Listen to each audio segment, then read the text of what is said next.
It seems like there's a lot of f***ing working queens in New York. Every season now has like 3 girls from New York. And I want to know, why New York? New York has such a history with drag. It goes all the way back. New York is a drag mecca. There's so many different kinds of drag here in New York City. We have the beautiful pageant girls. We have the comedy queens. We have the straight up glamour fashion models. This is the ultimate melting pot of drag. We have the Stonewall, we have like the club kids, we have all different types of drag here. You never know what you're gonna get. New York is like a grab bag of drag. It's like you walk into a bar, bitch, you might be getting the naked queen, the spooky queen, and the campy queen all in one place. People here don't give a like artistically, the drag queens here make very bold choices. I mean, even the people not in drag today have the strangest haircuts I've ever seen.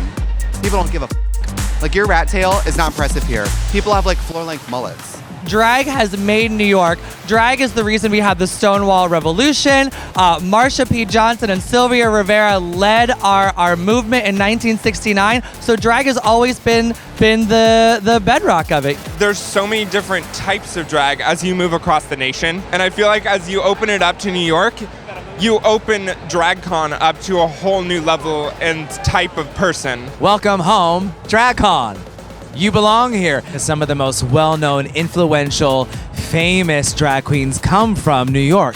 Dare I say, RuPaul, Lee Bowery, Lady Bunny, Kevin Aviance, Acid Betty, Bob the Drag Queen, Sasha Velour, Peppermint Gummy Bear. These are all New York queens. Joey Arias, Lena, DJ Lena, who used to go by Girl Lena, Candace Kane, she's not a New York legend right now, but she's a New York legend. Lady Bunny, Sherry Vine is a New York legend. These are all performers that paved the way and attracted me to New York. Mistress Formica attracted me to New York City and got me to do what I'm doing now. Oh, Sherry Vine, Jackie Beat, who lives in LA, but she started as a New York girl, never forget it. Jackie Beat is my favorite drag queen of all time. I mean, of course, Marsha P. Johnson, you know, helped starting the revolution at Stonewall. That was really some of the most iconic drag movements. You know, the rising up, being like, hey, I'm not taking this shit no more. You can push me down all you want to, but I'm gonna keep getting up, look sickening, and make them eat it. I think I've heard that before. New York is very challenging, so if you want to do anything in New York, you have to overcome finances, you have to overcome public transit, you have to overcome people telling you about how they feel about you all the time. You then have to make a career and feel brave enough to dress up. And in New York, we like a character, a unique bitch. And so you have to not only overcome these struggles, then you also have to like be secure in this single created creation. I think that's why New York queens are so fierce, is because we've gone through all these tribulations and now we're like, the one. It's a melting pot of all kinds of craziness in New York. And of course with like the 90s and the Club Kids, it's like been Mecca for United States drag for a long time. My favorite New York queen, there's a bunch of them. I mean, of course I'm like, obsessed with Amanda Lepore. She's an icon.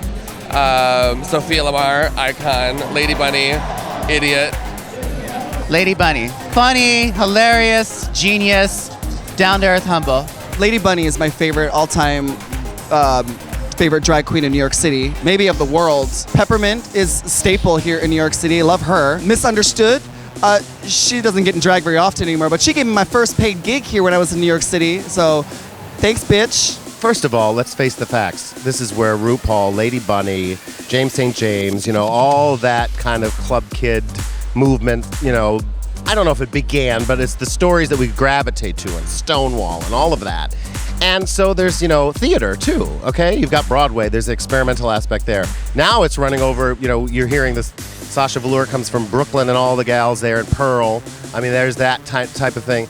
It's a theater town. It's experimentation. The people that come to see the shows are probably other performers, so they expect more. I think we think about New York when we think about drag, because New Yorkers are kind of like drag queens in a way. If you think about like people are, oh, rude New Yorkers, it's like, no, we're not gonna pull up on any fucking bullshit. We're tired of the bullshit. That's the thing about drag queens. It's like, I'm living here. You can't fucking take away my goddamn rights. Go off, you. Now go get me some coffee and a dog. I'm getting warm. I mean, seriously, just walking down the street in New York City, I was like, everyone in New York City is dressed amazingly. And then I realized they were all coming here to the convention center for DragCon. The best looking drag queens in the world right here.